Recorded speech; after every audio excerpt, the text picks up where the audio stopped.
আজকে আমি একটা রেসিপি করব, তার জন্য এখানে আছে সরু সরু করে আলু গেট করে ধুয়ে নিচ্ছি, আর আছে পেঁয়াজ, আর আছে একটা ডিম। এই যে আজকে রেসিপিটা করব।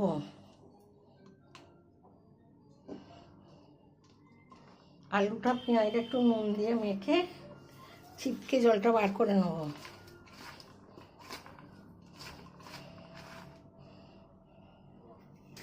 আর একটু নুন দেবো, জলটা বার করে নেব।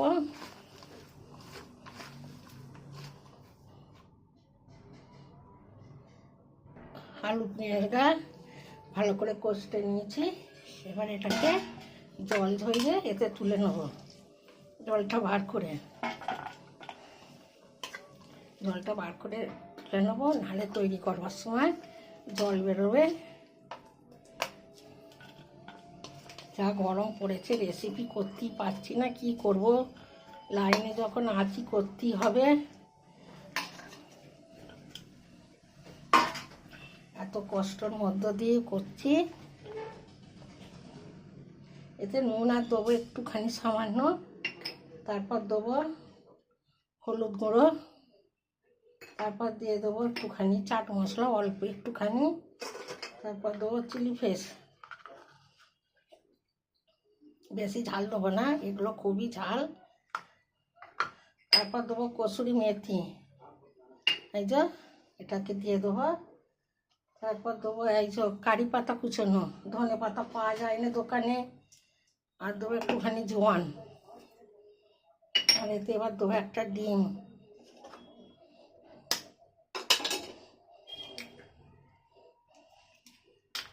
ডিম দিয়ে এটাকে ভালো করে মাখিয়ে নেবো।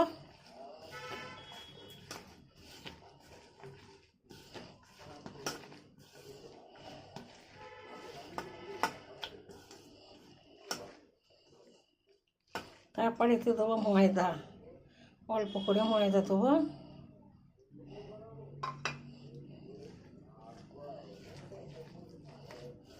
ডিম দিয়ে পেঁয়াজ দিয়ে ময়দা দিয়ে এটাকে মেখে একটা রেসিপি করব। এটা বাচ্চাদের খুবই প্রিয়। কম তেল দিয়ে মেখে করলে পরে গরম গরম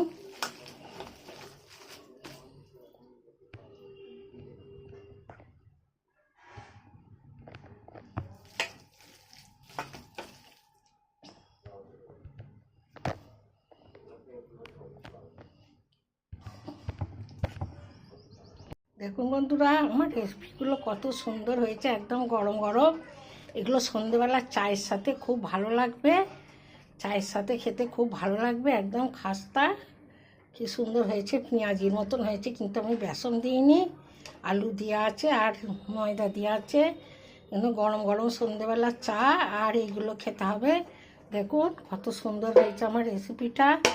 আমার রেসিপিটা ভালো লাগলে লাইক শেয়ার কমেন্ট করে দেবেন, আর আমার চ্যানেলটা সাবস্ক্রাইব করে দেবেন। আমি গরমে খুব কষ্ট পাচ্ছি, তবুও আমি করছি আপনাদের জন্য।